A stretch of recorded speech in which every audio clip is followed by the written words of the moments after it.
Hello students, I am Dr. Namita Kishore, Department of Psychology, DAV PG College Siwan. आज मैं आपको BA part 1 के learning chapter के Skinner theory के बारे में बताने जा रही हूँ। BF स्किनर द्वारा प्रतिपादित सीखने के सिद्धांत को SR अप्रोच में रखा जाता है। SR अप्रोच यानी स्टिमुलस रिस्पॉन्स अप्रोच। इसे ऑपरेंट कंडीशनिंग थ्योरी भी कहा जाता है। स्किनर ने सीखने की व्याख्या करने के लिए मापनीय व्यवहार तथा उद्दीपकों के बीच कार्यात्मक विश्लेषण पर अधिक बल डाला है। उन्होंने सीखने की व्याख्या कई थ्योरेटिकल कॉन्सेप्ट के आधार पर की है, जिसे मैंने पॉइंट वाइज बताने की कोशिश की है। इसका पहला पॉइंट है, फर्स्ट पॉइंट है respondent response and operant response. Skinner ने अपने सिद्धांत में दो प्रकार के रिस्पॉन्स बताए हैं। रिस्पॉन्डेंट रिस्पॉन्स से तात्पर्य वैसी अनुक्रिया से होता है जिसकी उत्पत्ति किसी ज्ञात उद्दीपक से होती है तथा जिसका स्वरूप अनैच्छिक होता है, जैसे भोजन या घंटी पर कुत्ते का लार गिराना रिस्पॉन्डेंट रिस्पॉन्स का उदाहरण है। ऑपरेंट रिस्पॉन्स से तात्पर्य वैसे रिस्पॉन्स से होता है जो किसी ज्ञात उद्दीपक के द्वारा नहीं होता है, बल्कि ऐसे रिस्पॉन्स प्राणी द्वारा तलाश किए जाते हैं, जैसे घूमना, टहलना, लीवर दबाना इत्यादि। इन दोनों में एक अंतर यह भी देखा गया है कि रिस्पॉन्डेंट रिस्पॉन्स उस उद्दीपक द्वारा नियंत्रित होता है जो पहले दिया गया था, जबकि ऑपरेंट रिस्पॉन्स का नियंत्रण उसके परिणाम द्वारा होता है। स्किनर ने इसे ही ऑपरेंट रिस्पॉन्स द्वारा सीखने की व्याख्या की है। सेकेंड पॉइंट है type S conditioning and type R conditioning.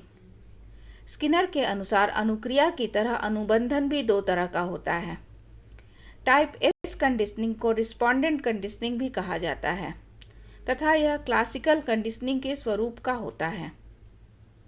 Type S conditioning में जिस अनुक्रिया का अनुबंधन होता है उसको उत्पन्न करने में वह स्टिमुलस जो रेनफोर्समेंट से संबंधित होता है की भूमिका काफ़ी महत्वपूर्ण होती है। टाइप आर कंडीशनिंग में ऑपरेंट रिस्पॉन्स का अनुबंधन होता है, इसमें रिस्पॉन्स की भूमिका महत्वपूर्ण होती है। थर्ड पॉइंट है principle of operant conditioning. Skinner के अनुसार जब ऑपरेंट कंडीशनिंग में ऑपरेंट रिस्पॉन्स के बाद रेनफोर्समेंट स्टिमुलस को दिया जाता है तो इससे उसकी शक्ति बढ़ जाती है। इससे दो बातें पता चलती हैं। पहला है रेनफोर्समेंट दिए जाने पर प्राणी व्यवहार को दोहराता है, और दूसरा है रेनफोर्समेंट वह स्टिमुलस होता है जो प्राणी के ऑपरेंट रिस्पॉन्स में वृद्धि करता है। Fourth point Skinner box. Skinner ने अपना अधिकतर प्रयोग चूहों पर स्मॉल कप में किया था, जिसे उन्होंने ऑपरेंट कंडीशनिंग चेम्बर भी कहा है, परंतु बाद में इसे स्किनर बॉक्स की संज्ञा दी गई। इस बॉक्स में जाली का फर्श होता है, एक लीवर तथा दो भोजन कप होता है और रोशनी होती है। इसमें चूहों को लीवर दबाने की क्रिया को सिखाया जाता है। फिफ्थ पॉइंट है कम्युलेटिव रिकॉर्डिंग। स्किनर बॉक्स में पशु के व्यवहार को रिकॉर्ड करने के लिए स्किनर ने एक विशेष प्रविधि को अपनाया है, जिसे संचयी रिकॉर्डिंग या कम्युलेटिव रिकॉर्डिंग कहा जाता है। 6 पॉइंट लीवर प्रोसेसिंग रिस्पॉन्स।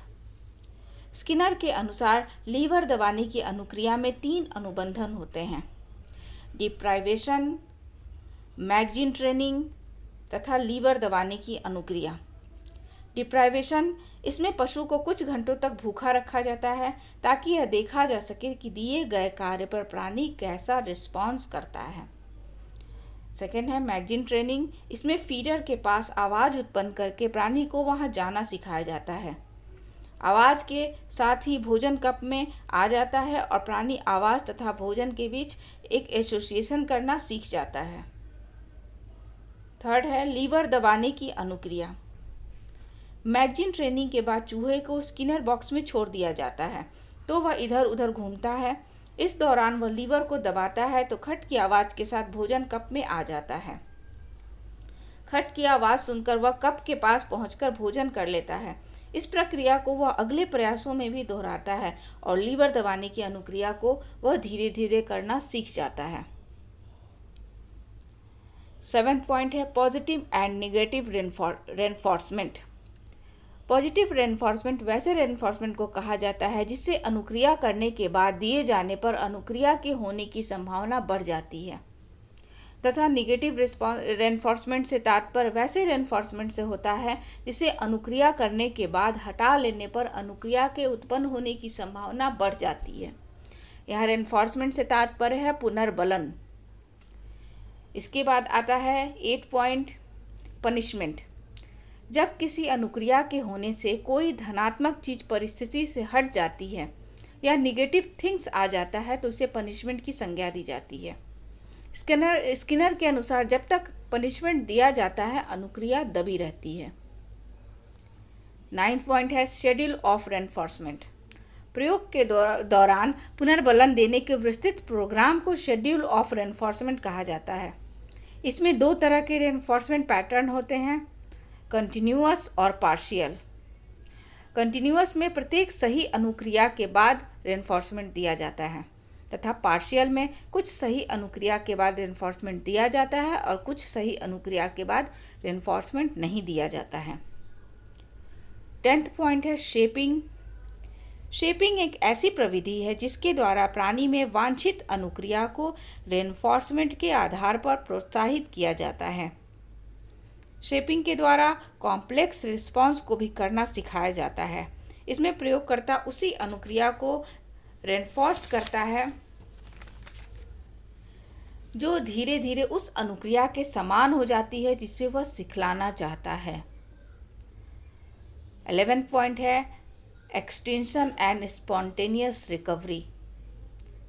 जब ऑपरेंट कंडीशनिंग में रेनफोर्समेंट को हटा दिया जाता है तो कम्युलेटिव रिकॉर्डिंग एक्स अक्षर के समानांतर आ जाता है, जिससे पता चलता है कि लीवर दबाने की अनुक्रिया नहीं हो रही है, यानी वो 0 हो जाता है। इसे ही विलोपन कहा जाता है।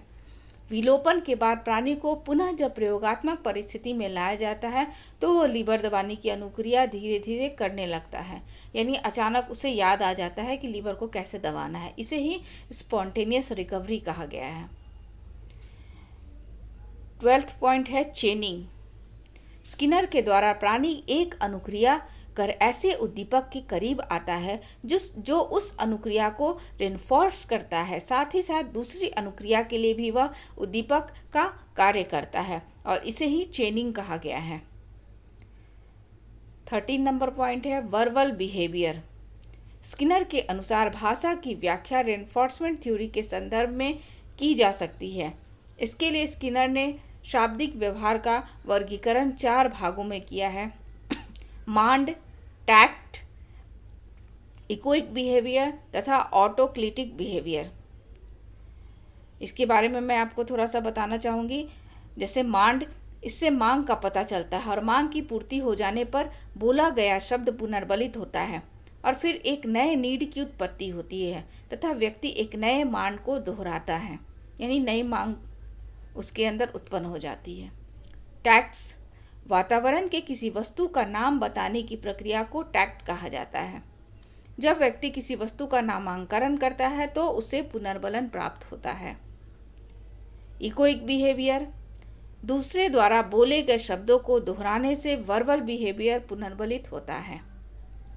ऑटोक्लिटिक बिहेवियर, स्किनर के अनुसार ऑटोक्लिटिक बिहेवियर से तात्पर्य वैसे व्यवहार से होता है जो अन्य शाब्दिक व्यवहार पर आधारित होता है।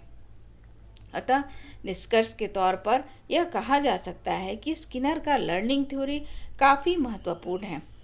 उनके द्वारा प्रतिपादित अनेक कॉन्सेप्ट जैसे Skinner box, operant response, schedule of reinforcement, shaping आदि सीखने के मनोविज्ञान के क्षेत्र में आज भी काफ़ी महत्वपूर्ण विषय बने हुए हैं।